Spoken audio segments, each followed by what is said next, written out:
Ken Hill here, and we are back with our number 2 in our series of underrated or overrated. And again, what this series is about is if you've got something that you've got a question on, whether it's equipment or technique, you can simply put it in the notes section in my Substack. There's actually a specific note in there for this topic. You can add it to it, and that's where a lot of these came from. So, underrated or overrated? Let's just jump right into it. I get this one a lot, and that's slicks. Should I be running slicks? When should I be ready for slicks? Am I going to get more grip? And first thing we need to understand is that, yes, slicks are made for the ultimate in grip, but they also need heat to work.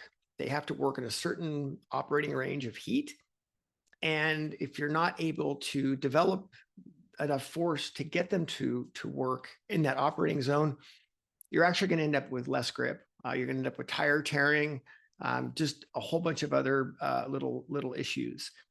So while slicks are great, let's break it down into a couple of different contexts. If you're a B group or even an A group rider at a track day, and you're wanting to run slicks, more than likely you're not in a position where you're going to take full advantage of them.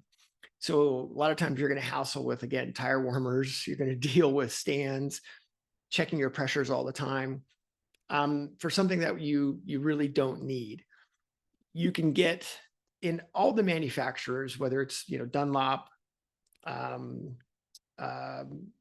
Pirelli, Bridgestone, Michelin. They all have tires that are made to be used at really high, very quick pace without warmers. And all the manufacturers have them, and they work extremely well.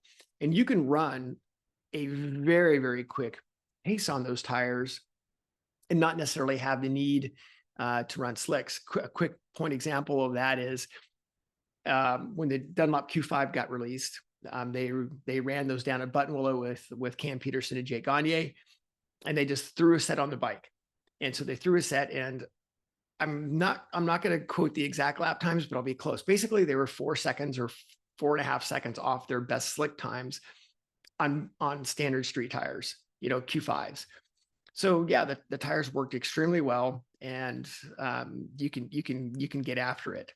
So I think with slicks is if you're at a pace where you can keep the heat in them, you're at a pace where you can take advantage of the grip, that's awesome. But you got to also ask yourself, are you putting enough force into them? Are you keeping the temperature in them? Are you getting odd tire wear because you're not getting the right compound or whatever the mix is for the conditions? So I think with slicks, so in this context, slicks are overrated.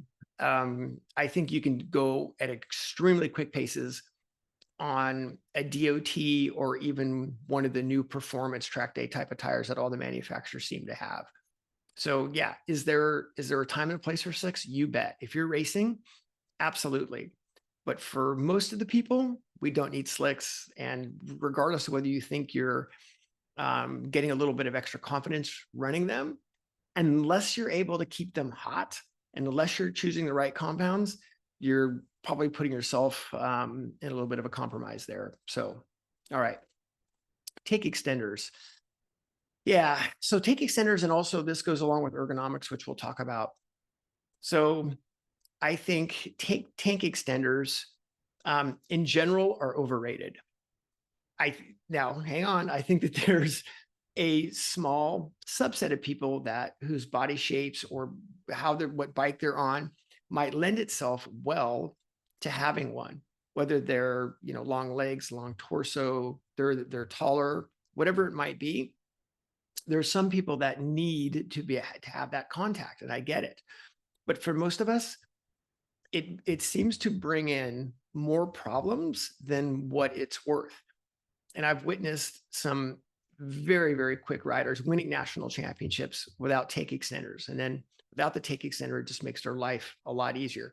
Yeah. And I realize too, as we're getting different bikes now, they have different gas tank shapes. I get it.